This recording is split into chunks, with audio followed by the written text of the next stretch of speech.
Hey folks, this is Kelani. I'm sure most of you have had a quick look through all of the patch notes to see just what we have to work with now that 8.1 is live. New Warfront, got that. New islands, sure thing. Ooh, there's a new vendor here and there, cool. But there are quite a few things, as per usual, that Blizzard decided didn't need to be included in the patch notes. Surely they should be called an overview instead of patch notes if everything isn't going to be in there. But you can't sneak anything by us anymore, even the slightest, teeniest change will be picked up on these days. So let's have a look at some of the stuff they were trying to hide from us in patch 8.1. But don't worry, it's not all bad. The first thing on our list is something that should definitely have been in there somewhere. Artifact knowledge has been halted until Season 2.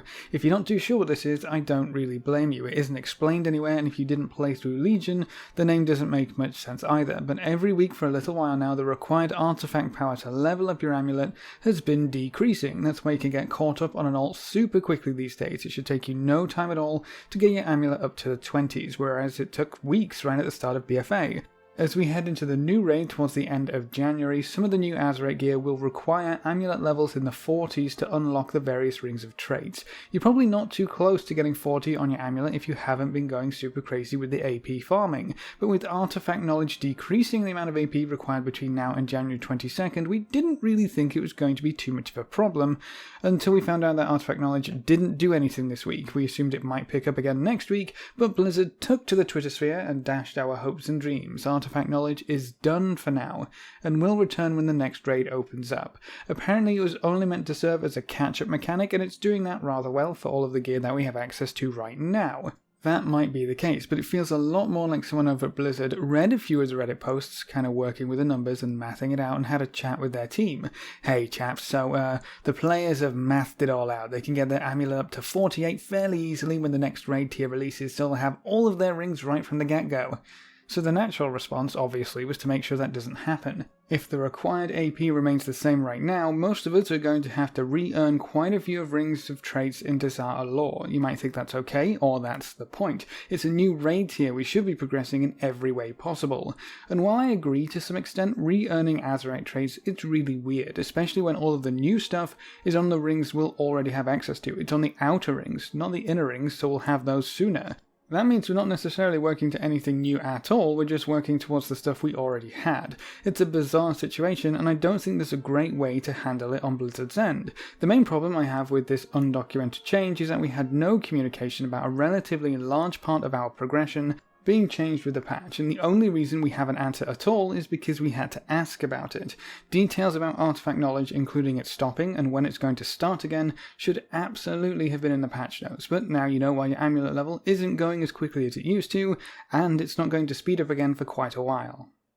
There are also quite a few changes to several dungeons that haven't been brought up. Some of these are a bit weird, some of them are actually nerfs, so they're not all about messing with us. The first change was made in Underrot, and it affects higher keys more so than lower keys. The matrons, which can be found throughout the first little section of the dungeon, all have true sight now, so they can see through stealth and invisibility. Most of the trash up until the first boss was skipped, because A, it was overtuned significantly, and B, you didn't really need it at all to complete your run. If the trash is too hard for the percentage it gives you, no matter what dungeon you're running, the usual answer is to just skip it any way you can. I guess Blizzard didn't like us skipping over this trash constantly, but instead of bringing it down a few notches to make it more worth clearing through, they decided to remove our ability to skip it easily. But here's the thing, we're still going to skip it, but now we'll probably death run it instead of shroud or invis, and seeing as we can't shroud it now, we don't absolutely need the rogue. So this nerfs rogues in Underrot more so than anything else, but we're still going to skip the trash, Blizzard.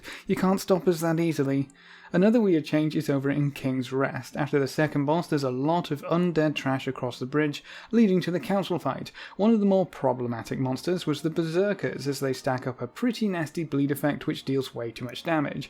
Well, someone over at Blizzard decided to make those Berserkers immune to crowd control, which includes Priest Shackle, Deathlight Control, and even stuns. So you might have to approach those packs a little differently in the future. And just to mess with us even further, over in Freehold, you might have noticed that our favourite little minigame has become a little more randomized. Lightning, the greased up pig, will no longer land in the same spot. In fact, it seems pretty random where he decides to land, so if you end up stacking on top of the bones in the middle and spam clicking, only to find out he leaped over to the side of the arena, now you know why.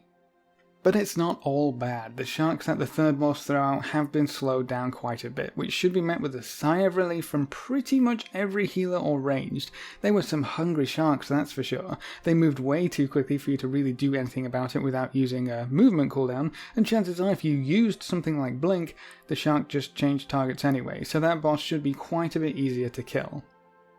A few nerfs made their way into the Temple of Sethraliss too. The first change is to the Orc Trap Maze, things that one person always seems unable to traverse, but those orbs are quite a bit slower now, so you should be able to run through even if you have some pretty nasty latency. The second boss in Temple has also seen a few changes. I don't think these were intended as a buff or nerf, but the pillars seem to spawn more randomly now. We had a few in some really odd spots, and the lightning effect has a different graphic now. Honestly, I think it's way worse. It's a lot harder to see, and it doesn't like changing targets because we had several lightning beams come from the pillars at the same time, which was quite confusing. I really hope they tighten that up or just change the effect back. It worked fine the way it was. The last change in Temple of Sethraliss was to the last boss, who now starts at 25% health and can be healed to 70% in the first transition. That makes the fight a 2 transition dealio instead of 3, so it's over much faster and is generally just way easier on your healers.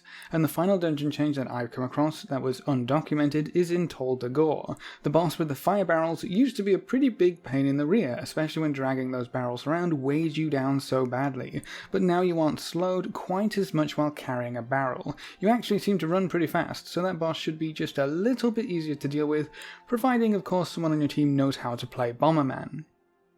There are a handful of other important changes that were left out of the patch notes too. The treasure map that you get from your weekly island quest has a few rewards that we weren't aware of. We know about the 5k gold and the 2k AP and even the Titan Residuum reward, but that mission can actually reward rare items, transmog pets and even mounts from the island expedition loot table. Someone got a mission for the Squawk's Parrot mount, so that actually is way more lucrative than we first thought, but nothing was said in the patch notes, those sneaky little devs. But I think that weekly is now worth doing almost no matter what. It's a pain that we have to rely on even more RNG to get a decent reward, but hey, if you get a cool mount for doing practically nothing, I probably wouldn't complain. Sadly, it's not all hidden rewards, so if you've been making good use out of the Mother Trash Skip in Uldir to cut down on the time it takes to run through our one and only raid right now, you'll be sad to know that Frost Mage Orbs just hit the door without going through. From what I've heard, Death Knight Dragons and Monk's Chi Burst also don't work anymore, so we might have to accept the fact that we have to kill the trash once again. With that being said, I doubt they fixed the part where you can get rocketed into Mother's room while fighting Talok, but I guess they have to stick to their priorities. And while the amount of experience required to level from 20 to 120 has been reduced, leveling from 100 to 110 might not change too much depending on how you decide to level. The required XP went down quite a bit, but the Legion invasions, which quite a few people use as their sole method for leveling 100 to 110, were nerfed at about the same rate. They used to give you about 90k experience per world quest, now they only give you 60k, so you won't really notice any difference at all if you're just doing invasions. But if you decide to give questing a try, that should be quite a bit faster. And if you've gotten into the habit of using the shrine portals from Mr. Pandaria to get around the world, I'm afraid you're going to have to find a new portal hub. Most of the portals in both the Horde and Alliance Shrine have been removed. The only ones left are Shattrath, Dalaran and Orgrimmar or Stormwind. This was probably done in preparation of the new portal rooms coming in patch 8.1.5. No sense in having portals to everywhere in every hub, but we're not in patch 8.1.5 yet. This also seems like a bit of a weird thing to focus on, but oh well, probably stick to Dalaran for now. On a lighter note, any offhands that you have equipped will now sheath on your hip, instead of completely disappear. Personally, I think that's pretty cool. It always bothered me that my offhand just disappeared and then reappeared out of nowhere, but then again, maybe we were just stowing them away somewhere else, if you catch my drift. Either way, you could love or hate this depending on whether that new book or fan at your side ruins your transmog or makes it even better. I'll let you decide on that one. If you've ever hated hearing all of those noisy pets in melee or those pesky hunters AFKing right next to your special little spot, you can now also turn off pet sounds in the sounds menu. I'm going to keep that off and probably never turn it back on. And just in case you hadn't heard or noticed yet, the next time you try to manually install an add-on, you might be greeted with an unfamiliar previous setup. The way files and folders are set in your WoW directory has been changed, so you have to go into the WoW folder, then into the retail folder before you can get into interface and add-ons. I wonder what else they changed with this little move around. Surely it has a bigger purpose than just giving us another folder to click through to get to our add-ons. I guess we'll have to wait and see. But that's most of the undocumented changes that I've come across, at least the most interesting or impactful ones at any rate. Is there anything that you've caught that Blizzard left out of the patch notes? Do you think these kinds of changes should be included in patch notes every single time, or is it okay to leave a few things out? Leave all your thoughts in the comments section below. A big thank you to all of our supporters over on Patreon. You can see their names floating by on the screen. If you want to join these lovely guys and gals, you can find a link in the description below. Remember to leave a like just below the video before you leave, and if you want to see more, make sure to subscribe. But apart from that, thanks for watching folks, good luck and have fun, and as always I will see you next time.